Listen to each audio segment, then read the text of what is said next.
Magic 95.9 is Baltimore's best variety of R&B. It's me, April Watts, hanging out with you on a terrific Tuesday. And I got like 2 times the terrific in here. 2 dudes that I know and I love.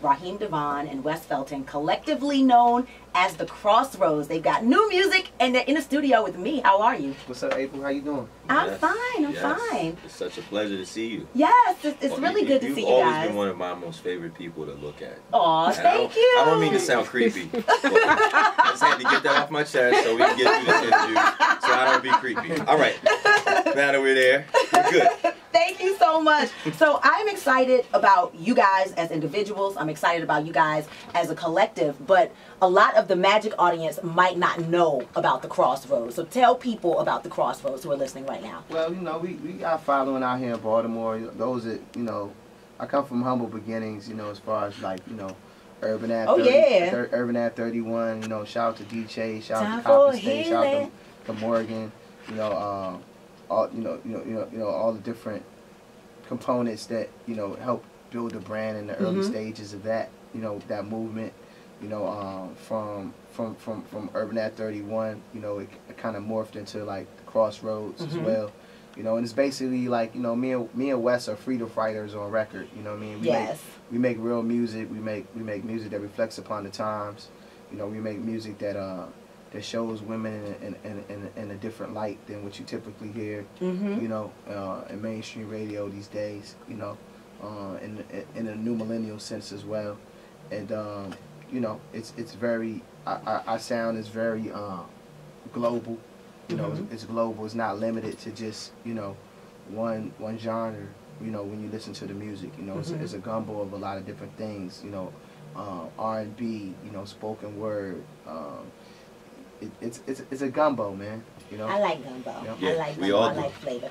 So Wes, when you and Ra came together for the CrossRhodes in 2004, was it just 2 friends getting together, or did you have a distinct purpose and a distinct message that you were trying to get out? Well, before we kind of like officially labeled ourselves as a group, we started off with this other group. We called ourselves Dirty Laundry at first, where we used to do our shows and have like clotheslines hanging throughout the crowd with like clothes. Right, that's creative. I mean, it was hip. You know, it was nobody wasn't doing it. You know, we were trying to figure out ways to push the envelope. But I think we officially kind of got together and decided on a CrossRhodes because we noticed that DC, you know, they often, as black men, we get misrepresented. So Raheem and I kind of decided, well, instead of us being opposition or being like competition or playing to someone else's narrative, we decided, look, we're going to, you know, kind of like Auntie Maxine would say, we wanted to reclaim our own time, but also more specifically reclaim our narrative. And so we wanted to show people that, like, when you work together, how 2 brothers that can be completely different kinds of cats, but maybe have the same moral compass, or maybe the same moral foundation, and the same goals. Yeah, the same goals, and then you add to the fact that, you know, we brothers in this industry that really love women. And both of y'all fine. I'm just saying, had to put it out there, you know. I appreciate that. Mom over there like, whatever. I already told you, you know, that you have a special place in my world. So. Okay, so fast forward to 2017. After a 13-year hiatus, why did you guys decide to get back together? Now, I know there has to be a purpose to that. The Baltimore uprising. Freddie Gray? Freddie Gray. That was one of the sparks. Raheem could tell you a little more. Yeah, as well as St. Louis, you know, and it was just a rash of things that were happening at the time of police killings, you know, black men and black women in the country. You know what I mean? It was kind of like a rash, like you know what I mean, like back to back to back to back. Like there was a statement kind of being made. You know what I mean? Similar to the statement of the police officer that was.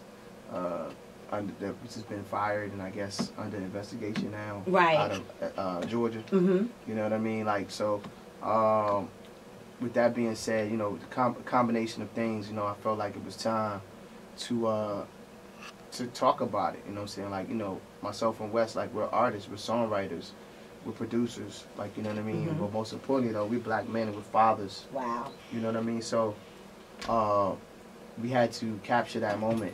And it was, you know, you become enraged and you try to figure out what to do. You know, you know, Some people march, you know, which we do, you know what I mean?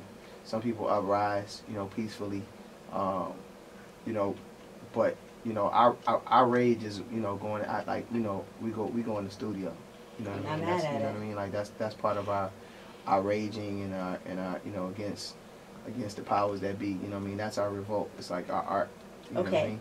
So the manifestation of that rage is Footprints on the Moon. That's an interesting title. Can you tell me the title and then like break down what are your favorite songs on the album? So Footprints on the Moon really is basically like the message to the world is just like, you know, far too often we use the phrase the sky is the limit, but it's actually like, you know, in my mind, like the sky isn't the limit, the sky is actually like the launch pad. Damn. For, I ain't mad at that. Yeah. For whatever you it's just the beginning. It's a vast universe. You know, I feel like that we're definitely being, me personally, I feel like we're being watched and observed. You know what I'm saying? It's probably a very disappointing time to be observed by the universe and witness all the chaos and crazy things that are happening here on planet Earth. You know what I mean? But, you know, and more specific, to tie it back to the uprising, Footprints on the Moon is really basically saying to the brothers and sisters and Americans that don't limit yourself to the block or the city or the street or the city or the state or the whatever. Yeah. The idea is that, you know, information is power, and if you don't have access to the resources that often produce information, you do have access to leave and explore. And before there was an internet, before there was music, you know, records, before there was books, before any of that, humans naturally explored, and that's how we gain information. Exploration, interacting with people, because the narrative of black brothers has been controlled so much by outsiders, we often settle for that narrative, and they'll tell us that, yo, you know, brothers aren't supposed to travel, or they'll feed this stereotype like all black people scared of water, or all black people scared to fly.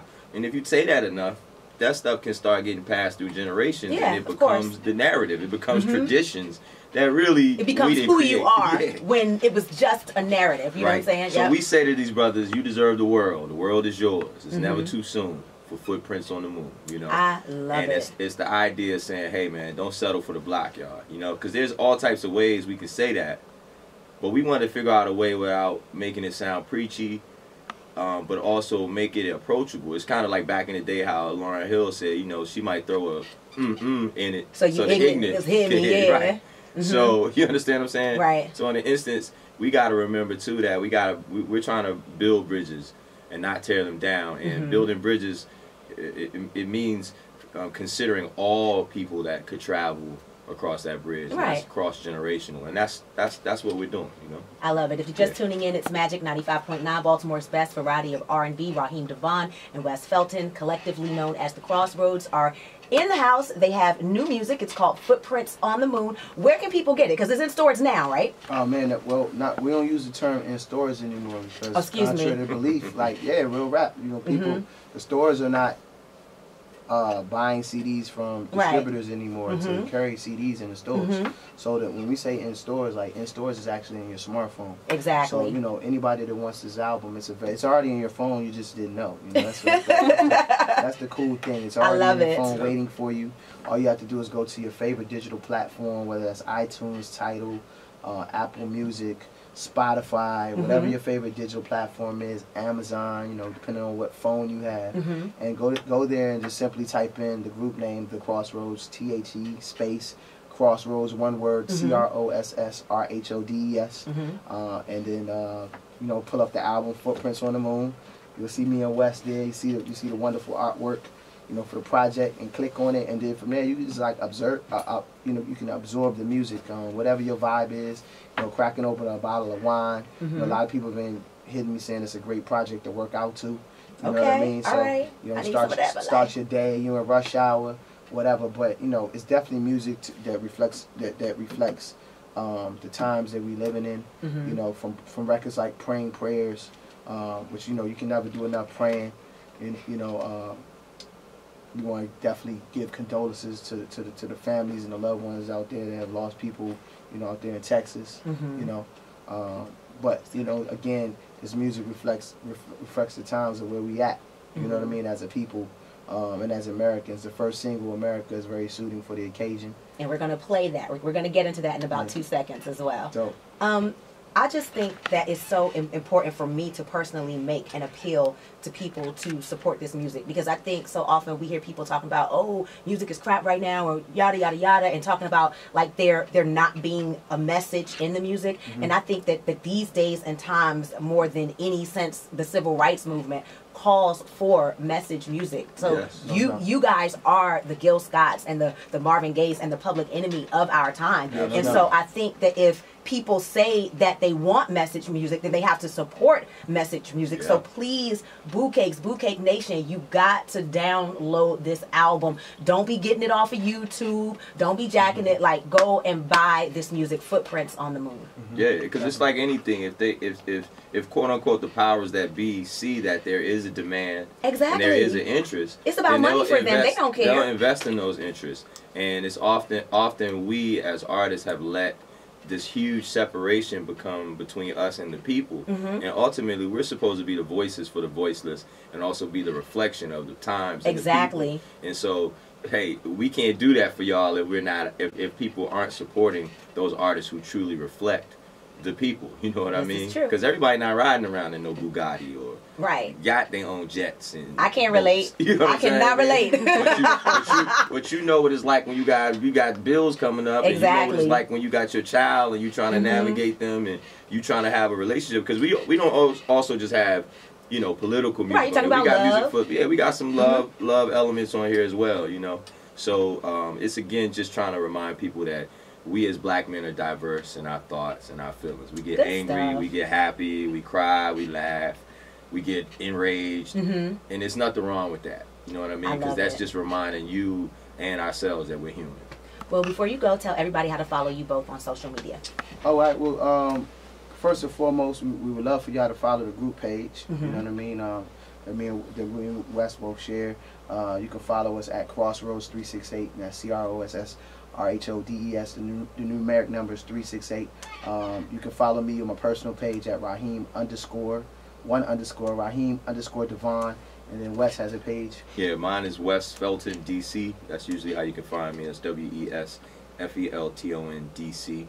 And watch out for some of these clone. I don't know what's been going on in the last 48 hours. It's a lot of Wes out there. Well, not even that, but not just me. In the last 48 hours, I've seen like 2 random Raheem DeVaughn pages pop up. Yeah. Wow. Like they trying to figure out. Some of them don't have an N on it at the end. Some of them might have 2 underscores. Yeah. So make sure that the official joint for him is Raheem _. Trying to tell them it ain't easy to be me though. Like if you ain't ready to carry that cross that you have to bear. That's right. You know what I'm saying? In that's this always business, the case. Like, it ain't easy to be me. It might look like it's cool, but it's not easy, man. We make it look easy. You better tell it.